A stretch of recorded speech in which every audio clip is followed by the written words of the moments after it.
It's now time for your viewer comments. And let's nitpick some of those G-Shocks.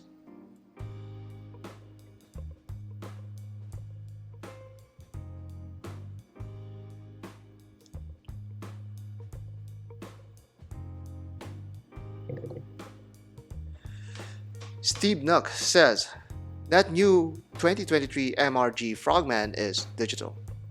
I didn't see anywhere that it's actually digital. There is already a leaked image and it clearly shows analog hands. But I did remember what another viewer who also mentioned, what if it looked like digital? Well, here it is. A little something small for digital Frogman fans out there. The Big Wrist says, I also prefer the dial on the quartz version. I've had my one a few months ago on a bracelet. Love it. I also bought the strap on the Tissot's website for the bargain price of $55. Really nice quality and great color. The quartz is the best all around. See, it doesn't have to be just the size dimensions and the thinness of the quartz model. It's also the dial. Many people are actually attracted to that simpler dial, and some have already also commented that they would have preferred that it didn't have that second hand. That could have been like another good idea too, but maybe for the smaller versions. But overall, this Tissot offered a lot of range and combinations with their Powermatic and their quartz models of the PRX, and it's really shaping up to be one of the more fantastic decisions that entry-level luxury watches made recently. Hecklick5436 says, why reviewers doesn't have the actual watch on their wrist? Well, because it's really hard to get these watches on your wrist.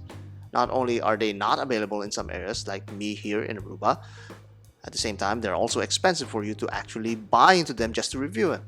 It's not easy also to flip, so why bother going through that in the first place?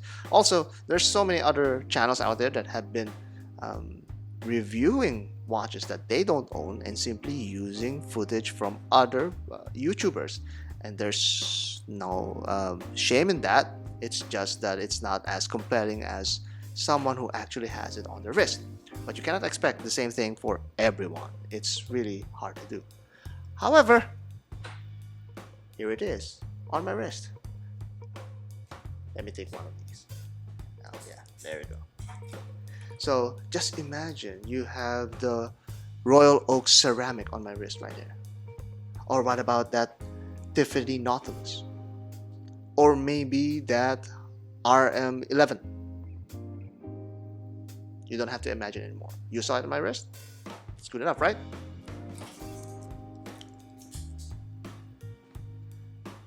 The lengths I go to for you viewers. Sorry.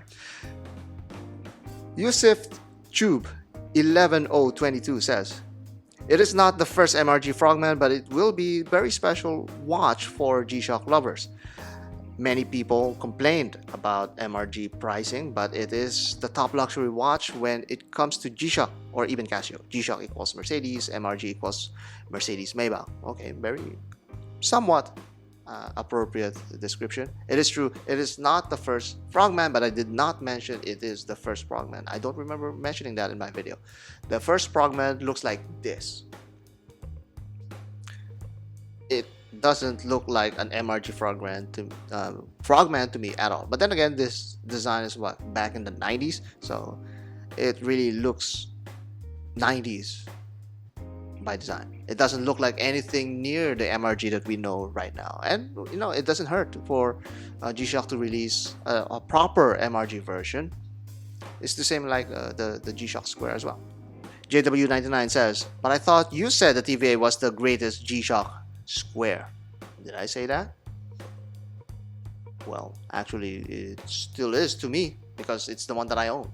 That is, to me, the greatest G-Shock ever. Until maybe I own another MR-G, not another, I've never owned an MR-G. Maybe if I own an MR-G Square, then maybe my opinion would change. The greatest G-Shock Square, in my humble opinion, is still the TVA, because it's the one that I own.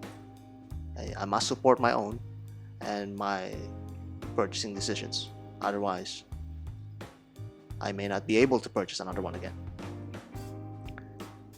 Deeply Rooted 73 says, the Rolex is making up for some kind of hypermasculinity. It is ugly beyond reason. The Omega is beautiful excess. Great objectivity in your video. Well done. Thank you so much. Thanks for appreciating that. And I don't think that Rolex is trying to aim for people to have bigger wrists in the future. Maybe they should have paired that deep sea challenge with Skittles, Toblerone, and other sugary goods, so that in time, the more people who buy these deep sea challenges, they will also be more morbidly obese to be able to wear them. Is that a good thing to say? Okay, well, forget that I said that. Maybe we could just imagine that these are for big-wristed pirates, and that's the reason why Rolex tried to make this obnoxious piece of watchmaking history. Maybe James Cameron is a pirate. Who knows? Sparky Marky Mark 2316 says, are you a fan of James Cameron? Is he reading my notes that I just mentioned about James Cameron and now whatever. Okay. I did like Terminator 2. It's one of the best sequels ever. But I'm not a fan of all James Cameron movies. Barry Big Balls says, you can't get the full mod kit for $49. It's way more. Okay. I did my research. Here it is. Get that before time expires or before stock runs out. James Stringham says, I'm not sure why you guys get so caught up on battery life. Okay, here we go. Like you watch collectors, do you sleep with them on? Because if you don't, you're going to be setting it down on your bedside table all night anyway. So what's so inconvenient about charging your watch? Especially with the Ultra, where if you forget to charge it one night, you can charge it next. I wear my Ultra to sleep for tracking, and 1 hour on the charger each night is more than enough to last through the sleep tracking, and 1 hour workout the next day throughout the next night. Okay, that's like a lot of excuses for an Apple Watch. Okay, look, right now there's still a stigma against quartz watches when it comes to mechanical watch collectors. There is some sort of middling between the two areas now, because some quartz watches really are that good, G-Shocks, Tissot, PRX, and they're really trying to grab the other audience of the mechanical watches. That took like years and decades already for watch enthusiasts to overcome, but then the Apple Watch comes in and it brings in a totally new audience into the mix. Now, those audiences are like James Stringham. You're on that side. You're not in the side of the watch collectors yet. Not at least I think. If you think so, comment down below and let me know, and we can continue this conversation. But nevertheless, quartz watches already have such an opposed dichotomy to mechanical watches, especially when many of us old folks still remember the quartz crisis, as we dub it. There's already that battle going on. We don't want an extra battle to happen.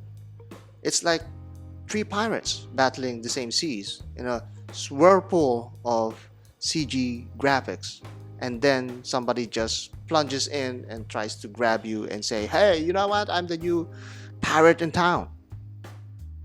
So to me, just wait for your turn. Maybe the Ultra in time would be more than 5 days of battery life like other smartwatches are. But until then, we will continue to be antagonistic against the Apple Watch for no reason at all. But until the Apple Watch is collectible, then maybe we can try to consider that. Rockist says, damn, that fake round kills. He's talking about the Seiko mods, and also another viewer also mentioned that. Where is it now? Yeah. to Dresik says that big screw is a no big, in my opinion. A big no, in my opinion. A lot of bots in the comments too. Obviously, Dresik has a lot of time to serve for bots in my comment section, but nevertheless, people didn't like that massive crown or fake crown on the SKX mods. But to me, it's just another thing that makes it, I guess, unique compared to the other mods. And since it's already aping Royal Oak, in essence, trying to fake its way into Royal Oak, why not have the crown instead? And I guess that also makes me one of them really hypocritical watch enthusiasts, because one day I say I don't want fakes, and then on another I like fakes of this kind. But the point is here, that kind of mod was trying to really get that look, but at the same time not trying to be a replica or a duplicate of the Royal Oak.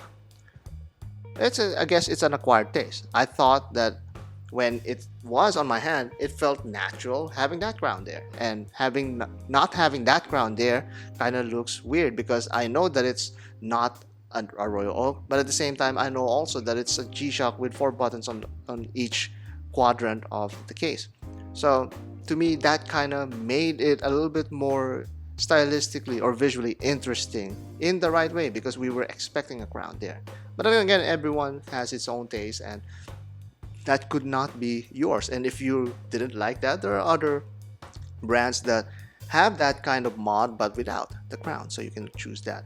It doesn't take away from your enjoyment.